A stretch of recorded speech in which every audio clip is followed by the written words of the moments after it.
Stand there the whole time. I think I'm good. Stand here the whole time. Now I can get it. Ben, ask Tyler if he sees it. Orientation is locked. Why is your orientation locked, dear? All right, rotate. It's not going. It is. I can see it. But the minutes aren't going. There you Oh, go. there we go. Orientation is locked. Okay, you have to go like this. Maybe I'll turn this sideways. Yeah, I can't. Although that thing is not gonna work. I think we tried this before. See what you got. Can you Give it a see? shot.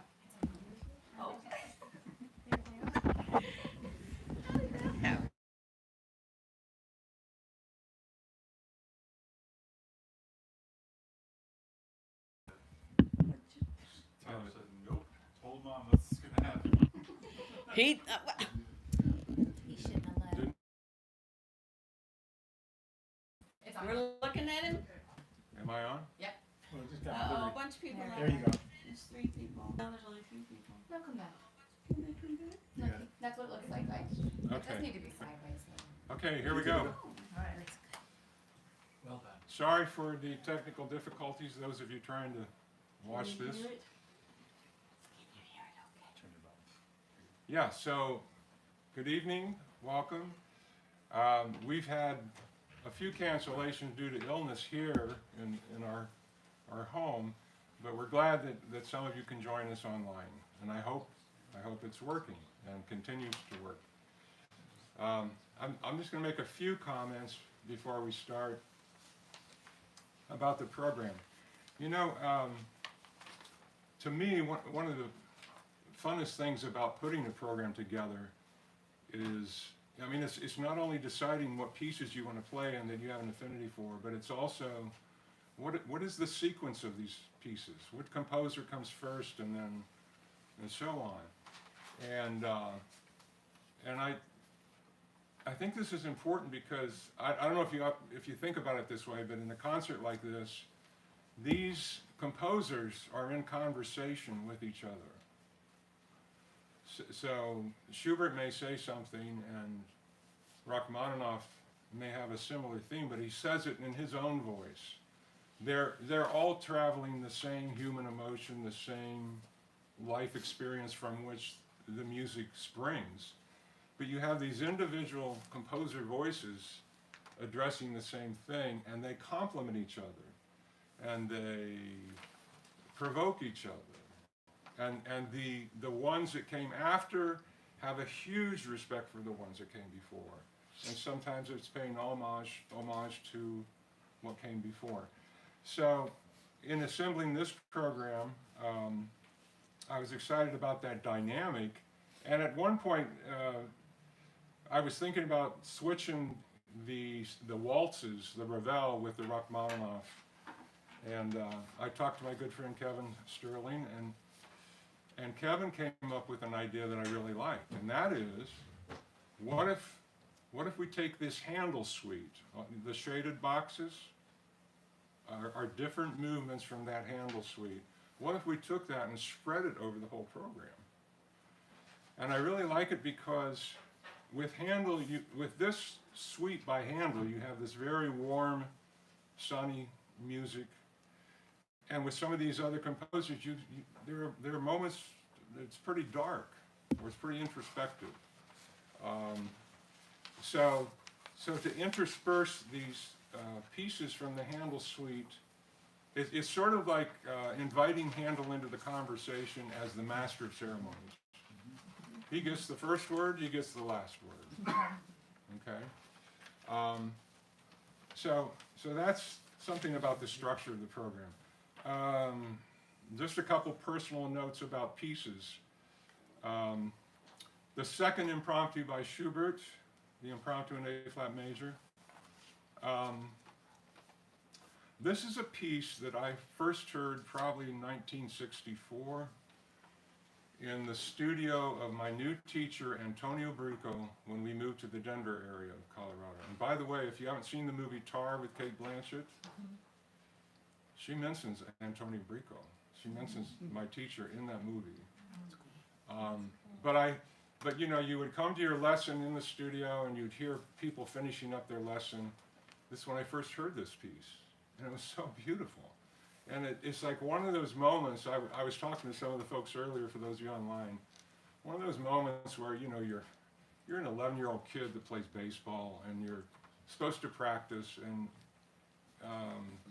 you hear something, and you say, now that is worth practicing for. So that's one of those sort of, there's landmarks along the way in my growth as a pianist, and this was one of them. And I would say another one is the very last thing on the program, the last part of the suite by Handel, the air and variations. I was introduced to that, at least the air, very early on, and was convinced, yes, this is real music and it's worth practicing for. So I'm harking back to some of those quite long ago now. I'm 70 years old, so 1964, you can do the math. I mean, it's like, so there's that. I want to make a quick correction.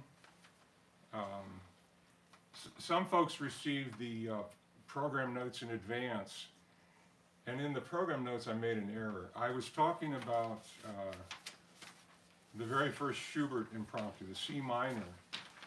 And I was talking about how with Schubert, when he switches from minor to major.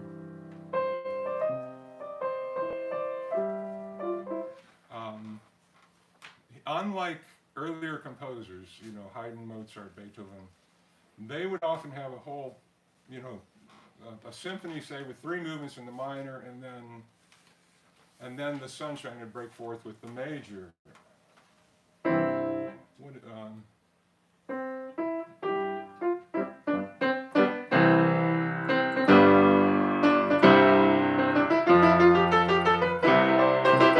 You know, from the fifth symphony of Beethoven.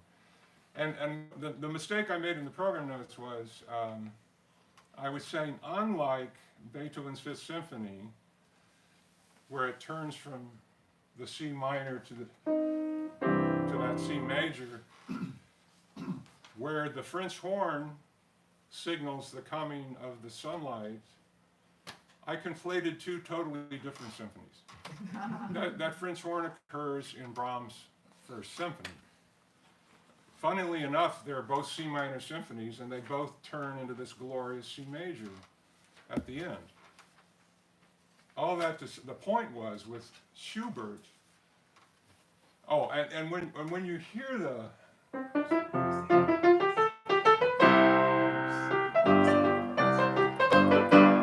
you know we're home free. We're in the clear, right? With Schubert, you never know you're in the clear. He'll flip to the major, and you think, oh, okay. But then he turns the screw again, and you're back in sort of a dark place. And then, so he toys with that back and forth. So that was the only point. So, sorry for the error, but there you have it. Okay. Also, I was going to say, I would like to play this program without applause.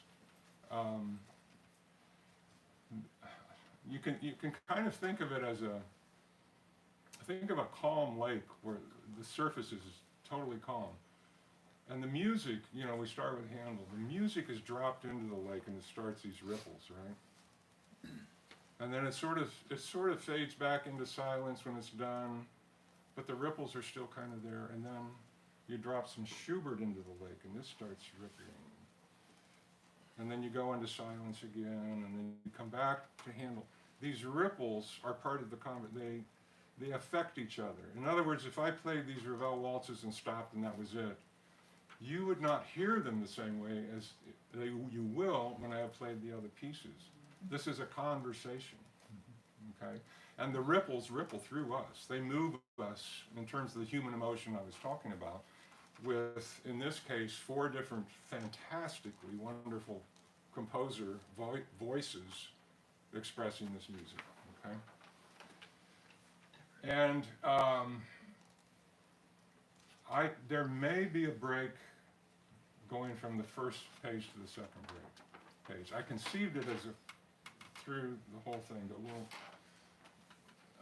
we may need a little more space than that. We'll see how that goes, okay? So we'll play that by ear.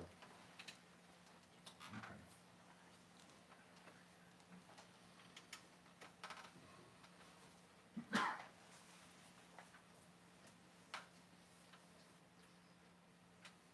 And if I'm silent for a fairly long stretch of time, is something wrong with them? No. We're just, letting the ripples ripple a little bit. Return to silence and come back again.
You know, I meant to mention in your program that these waltzes that come next by Maurice Ravel, the titles for each one of those, I just made them up. Okay? Rather than put tempo markings, which won't mean a whole lot to you. No, the reason I did that was just as an aid to following the feel of each waltz, so you kind of know where you are. You could ignore it. You could, you know, it may spark something for you. You may be kind of lost, and you hear something that sounds like cavorting, and you, oh, that's waltz number 6. Okay, I know where, you know, I know where. That's what that's about. So.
I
think we will take a break now.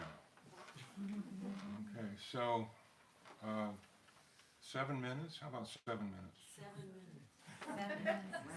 Can we clap now? What's that? Can we clap now? I did some sign language.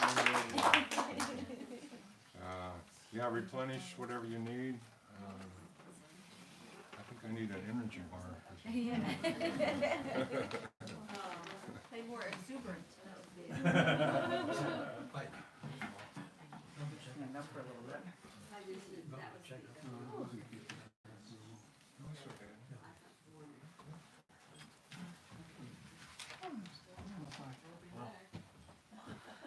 I'm glad you used that description of the ripples in the water. After each piece, I was just feeling the ripples Yeah. reaching the shore. A Seven. ripply husband. I was not. Then he spoke before we started here, so. And he's, I heard your maybe it was moving. I didn't think we're that far down.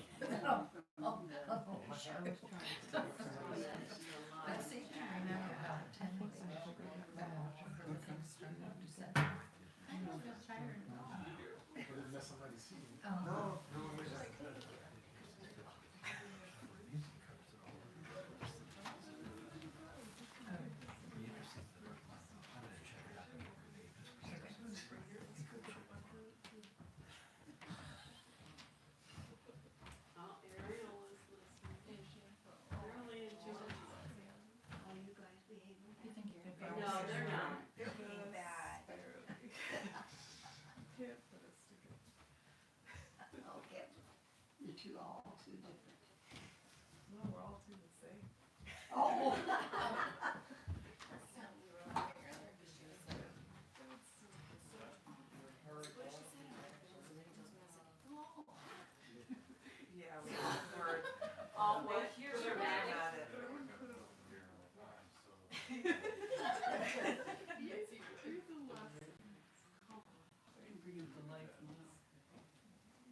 I'm sure it'll be fine.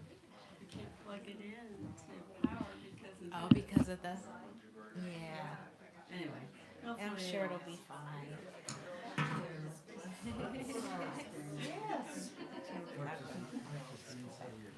Is anyone in the restaurant?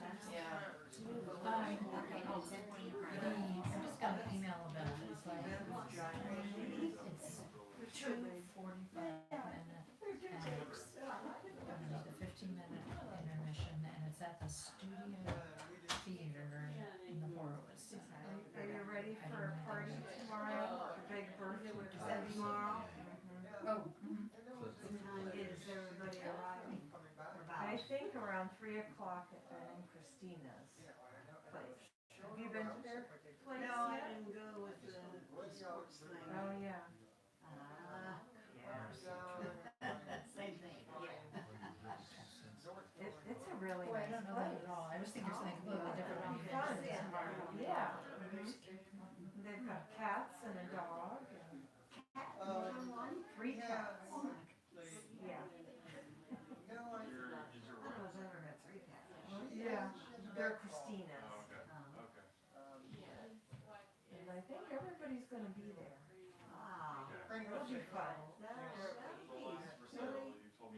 It'll be like Christmas. Yes. Three of our birthdays at once. Oh, yeah, I know. And you know how long we take to unwrap our gifts, so. Well, last year I tried to get all of your birthdays in, but I don't think I got Christina's. High school and for at least Oh, one yeah. year. As the year went, I probably missed some here and there. By the time Played. October. They have seed etiquette that's constantly. Yeah. So I hope I missed at that time. I don't think anybody's offended if you can't keep track of all 25 Yeah, plus grandchildren on the way. Yeah, I think it's okay. It's too many. Interesting. I was trying to catch everybody. I mean, my children, my grandchildren, great grandchildren. I know. I feel like it. Well, you can let go of the Nicole, do great you feel like grandchildren. That's what my husband asked me. Yeah. I definitely felt Yeah. the first one, They're the, okay, they're already spoiled. gosh darn it, I forgot the name that fast. But the first one I definitely felt, yeah, the exuberant, yeah, I could feel that. I don't remember. And the last one, it's beautiful, beautiful, beautiful. I haven't sat through an entire pianist concert, so this will be my first. Oh, that's a And, yeah. That's a good one for me. I remember she had some That's a candy different kind of opinion. at her house that I liked. Are you a musician And the also? organ He's tuning. at Oh, her it's house. tuner, awesome. That was enough Awesome. for me. He hears all sorts of Like you remember. pianos and Yeah. piano music. So. Okay, okay, wonderful. So my husband is a vice principal at high school, and he is at well right now he's at 2, but the last school that he was at was George McMecken, and they had a grand piano there, so they had someone that would come in and tune it for him. Yeah. I've been tuning the pianos in Howard City Schools for 35 years. Okay, wonderful. They're still not tuned. Hey, you must be very good at what you do. He comes back, yeah. Like Until he gets it right, yeah. he's just gonna keep trying. Yeah, That's good. yeah. Don't give up. Hey, there's nothing wrong with keeping a job. Yeah, he needs that little screw unscrewed or whatever, right? And then you have to go back. I know, you're quite the perfectionist.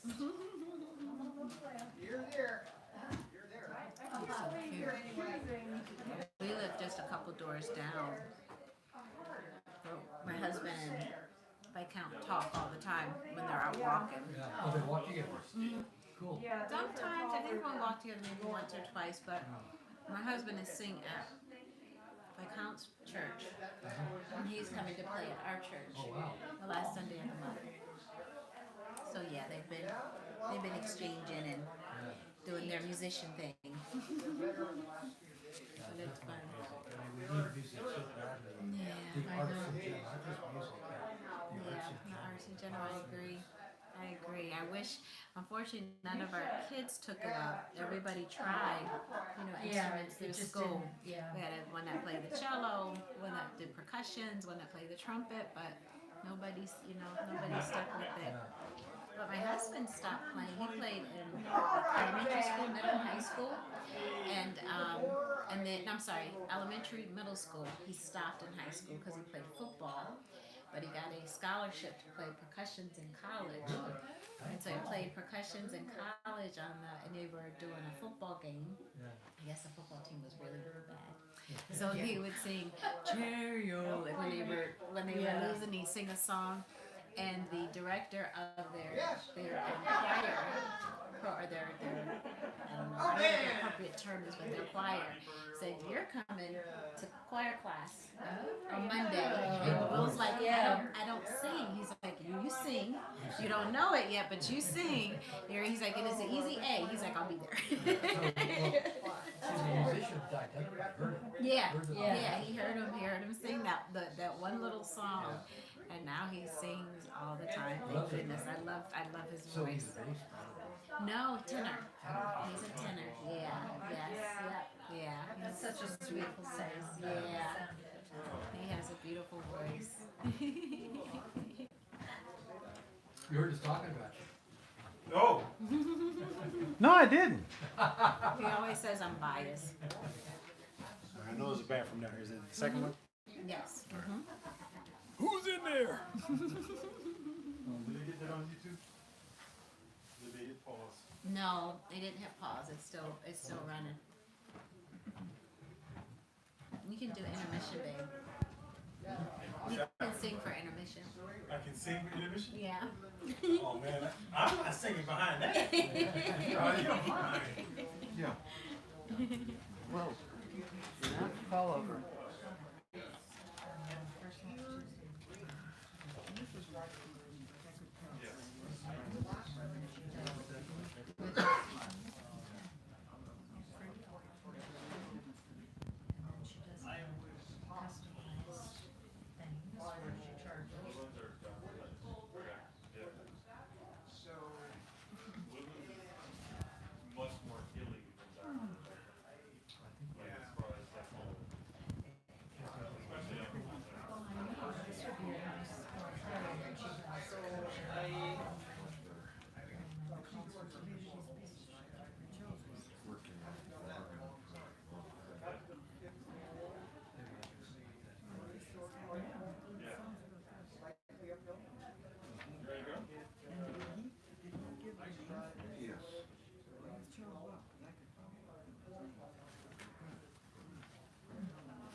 Follow this guy. Here we go. So, Mr. Nicole. I just got elevated. You can have John. William. William.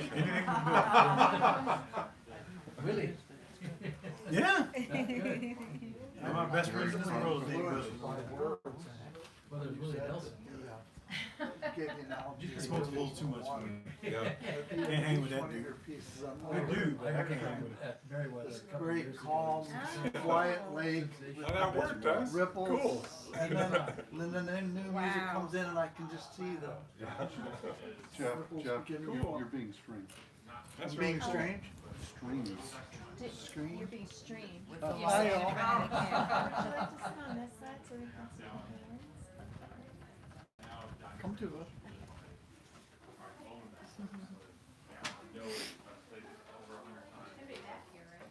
Well, John was sitting over in that corner.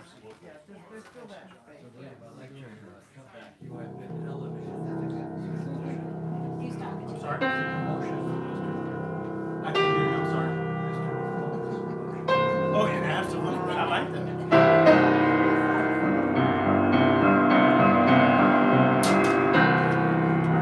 Good job.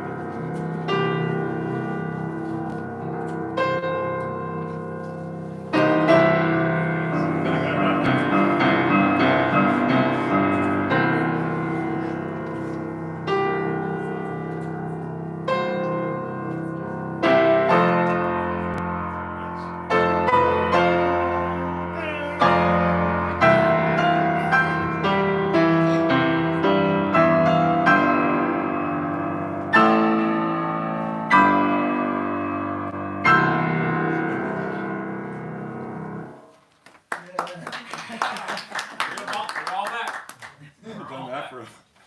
I used to do that in high school to impress kids, you know. Are we back? Okay. Oh, here we go. Yeah. And I meant to mention at the beginning too that when the music's over, I wanted to go ahead and have a maybe a 10-minute sort of question and answer. Anything you're curious about the composer or the music I chose, impressions you had of the music. We'll spend a little time that way after the music is over. So I'll go ahead and conclude the program now. Back to our friend Georg Friedrich Handel.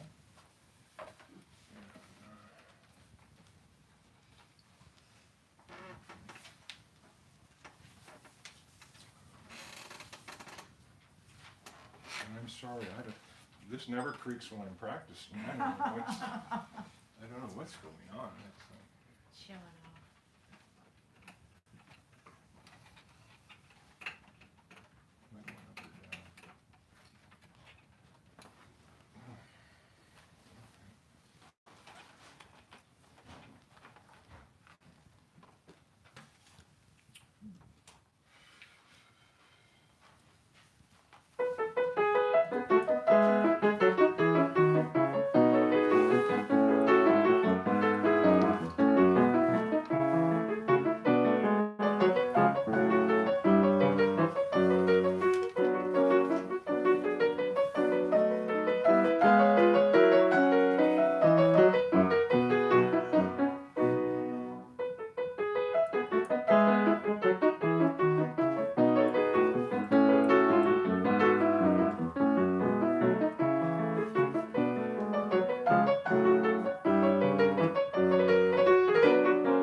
Thank you.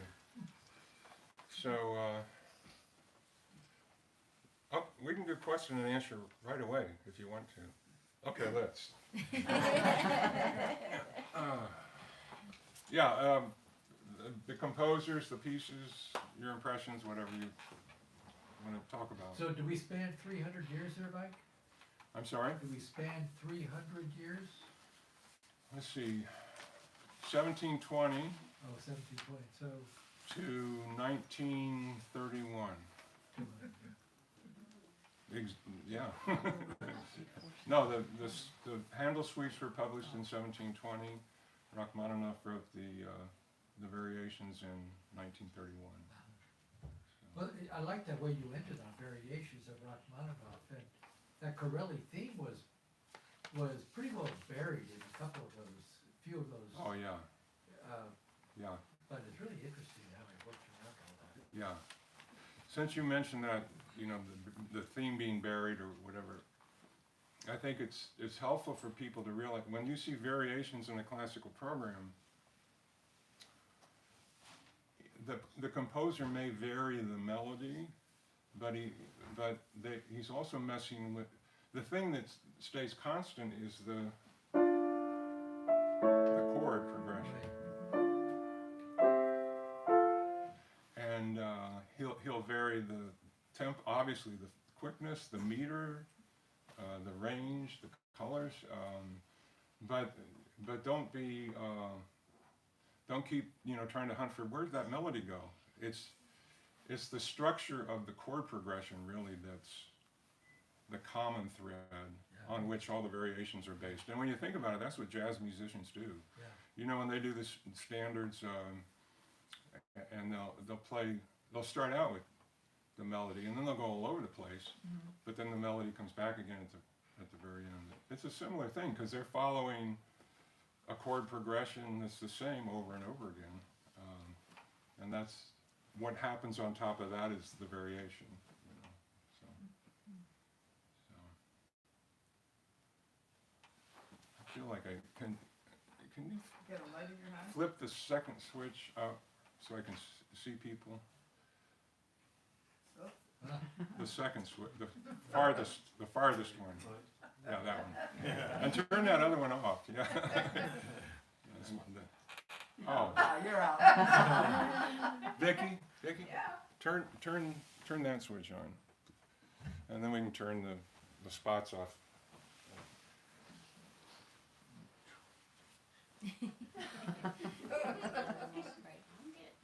Turn the spot. I'm so tired of these.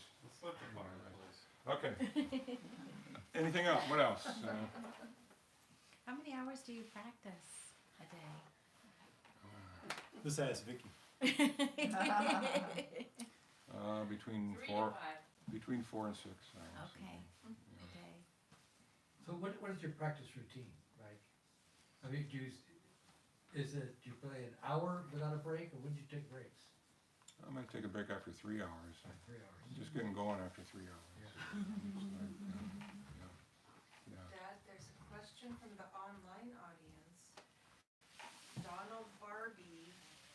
Oh, Janice here. Janice, yeah? Beautiful performance and wonderful program. Could you talk a little about how you chose these pieces? How I chose these pieces.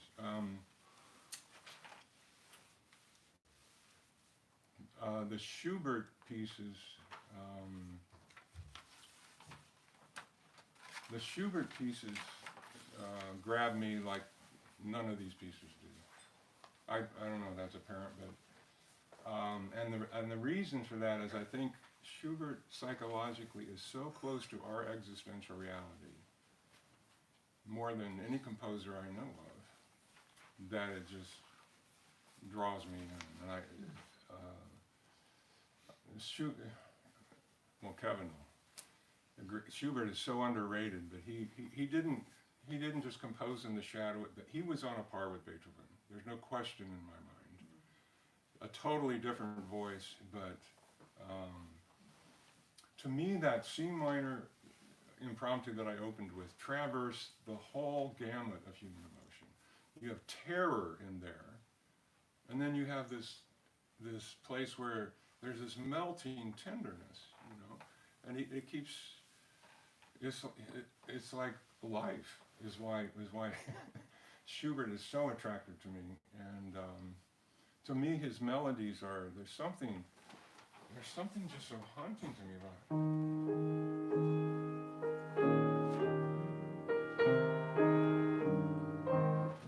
It's just so simple. It's unaffected. It's so authentic. It's so from the heart. So, Mike, why do you say Schubert is underrated? I'm still answering Janice's I'm question sorry. right now. Yeah. The Ravel waltzes, boy, what a different voice entirely, right? The Ravel.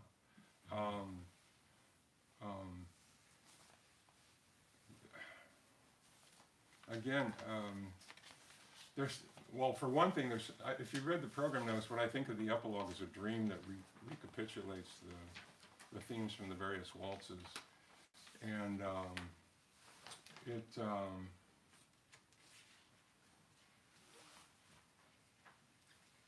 hard to talk about sometimes. Sometimes Kevin can articulate it better than I can. Why do we love the noble and sentimental waltzes? Why do we love? Yeah. Yeah. Well, I think you've said it in the past, and you said it in your program notes. His daring use of harmony draws us in. Yeah. I think more than anything else. The harmonies are so inventive. Yeah. They go from, in some cases, almost brutish to mystical. Yeah. So there's a huge gamut, but it's a totally different language.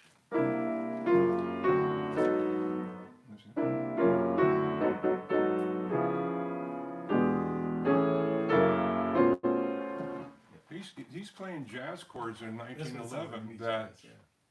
weren't played in America for another decade or so. You know?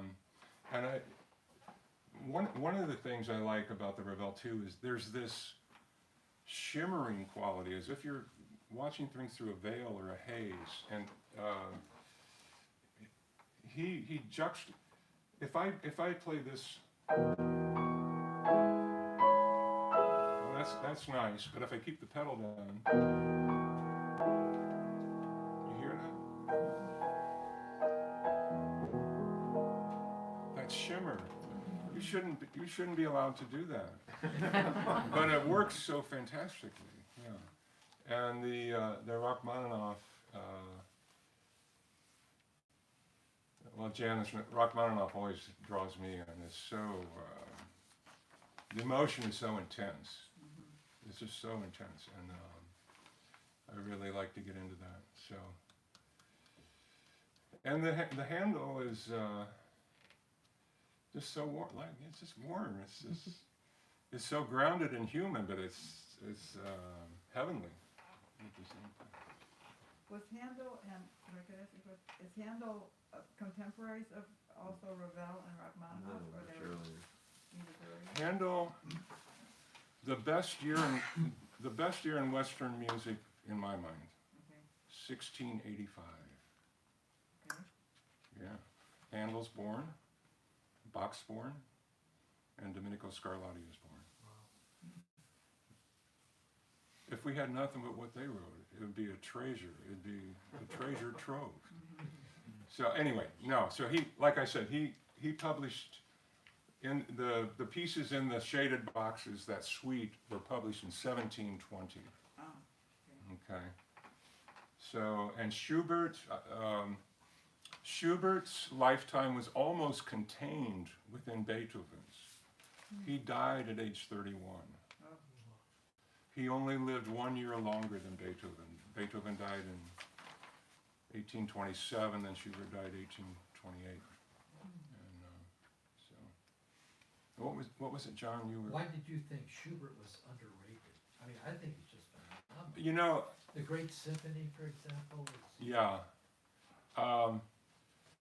Death and the Maiden. I would say, from when I was initially studying, he has come on much stronger. When I was initially studying, pianists would only play maybe 3 of his piano sonatas. That's all that was known, you know, in the 50s. So, yeah. But John, maybe you've never underrated him, and I admire that. The Death of the Maiden is just heartbreaking. Yeah, It's it's so gorgeous. There's so much good stuff. Yeah. Anybody else?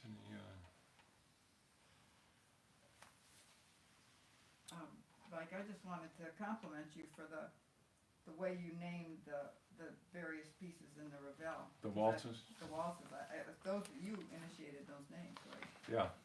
I thought they fit. That worked? Okay. They worked, yeah, I thought they really fit. That's cool. That's cool. Yeah. Yeah. It's a beautiful night. Thank you. I think it really, I mean, despite the fact that the idea might have come from me, I think it worked really well Yeah. to break up the Handel Right. pieces like that. It really gave your program some buoyancy, and I like the way you talked about Handel being the MC. Yeah. It kind of, Yeah. keeping things going, Right. which Right. he did. Let's move this back to another plane. Yeah. Yeah. Yeah. Okay. Was Handel a contemporary of Ravel and Schubert? No, you just asked that. I just asked that, well, sorry. Think of Mary Lou. Think of Bach. Okay, Handel's a contemporary of Bach. okay. Yeah. Put them together, and yeah. So. Well, thank you for being my audience. Thank you, thank you. Appreciate it. And bye-bye out in online land. Are there any more questions from, there's more Or questions? no, I mean, no more. Okay. All right. Well, eat, drink, and be merry. I have one question and maybe a bit of a comment. So, I don't